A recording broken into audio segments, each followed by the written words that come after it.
తెలంగాణ రాజకీయాలల్లా మల్లో పార్టీ రాబోతున్నదని ఇప్పటికే తేట తెల్లమైంది.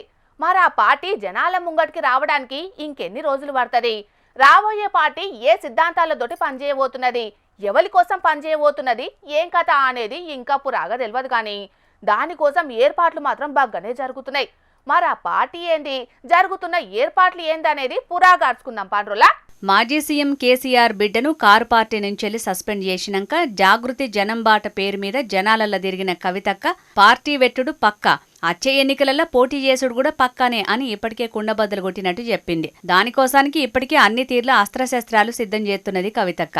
ఇక కవితక్క వెట్టబోతున్న పార్టీ విధి విధానాలను తయారు చేసేందుకు 50 కమిటీలతోటి అధ్యయనం కూడా చేస్తున్నదట. ఇక పార్టీ పెడితే ఎట్లుండాలి, జనాలకు ఎట్లా పోవాలి, పార్టీని ఎట్లా పాపులర్ చేయాలి, వచ్చే ఎన్నికలలో పార్టీని అధికారంలోకి ఎట్లా తీసుకురావాలి అనే దాని మీద దేశంలో పేరు అయిన రాజకీయ వ్యూహకర్త ప్రశాంత్ కిషోర్ ని కూడా రంగంలోకి దింపిందట కవితక్క.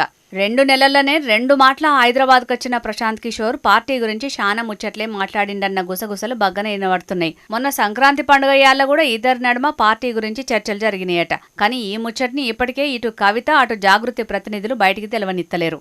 గుజరాత్ మోడల్ పేరు మీద దేశమంతటా మోడీ పేరు మారుమోగేటట్టు చేసినట్టే తెలంగాణ మోడల్ పేరు మీద కేసీఆర్ పరిపాలనను కూడా దేశం అంతటికి తెలిసేటట్టు చెయ్యాలి. దాంతోటి జాతీయ రాజకీయాలలో కారు పార్టీని రువ్వడి మీద ఉరికిద్దామని చూసి టీఆర్ఎస్ పార్టీ పేరు మార్వక ముందే ఇదే ప్రశాంత్ కిషోర్ తోటి కొన్ని రోజులు కేసీఆర్ సారు పనిచేసిండు.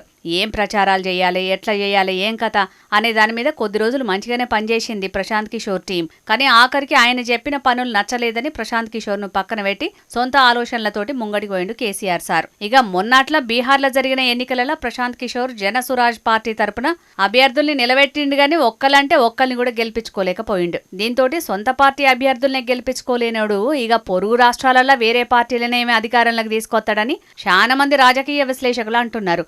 మరి అసొంటి ప్రశాంత్ కిషోర్ కవితక్క వెట్టబోయే పార్టీని తెలంగాణలో అధికారంలోకి తీసుకొచ్చేతందుకు ఎసొంటి వ్యూహాలు చేస్తాడు, పార్టీ జనాలకు పోయేతందుకు ఎసొంటి కార్యక్రమాలు చేయాలని చెప్తాడో, మరి ఆ సలహాలను కవితక్క పాటిస్తుందో లేకుంటే నాయన లెక్కనే కొద్ది రోజులు గడిచినాక నాకే వ్యూహకర్తలు అవసరం లేదు, నేనే పెద్ద వ్యూహకర్తనని సొంత ఆలోచనలతోటి కవితక్క ముంగటికి పోతుందో ఎట్లనో చూడాలి మరి.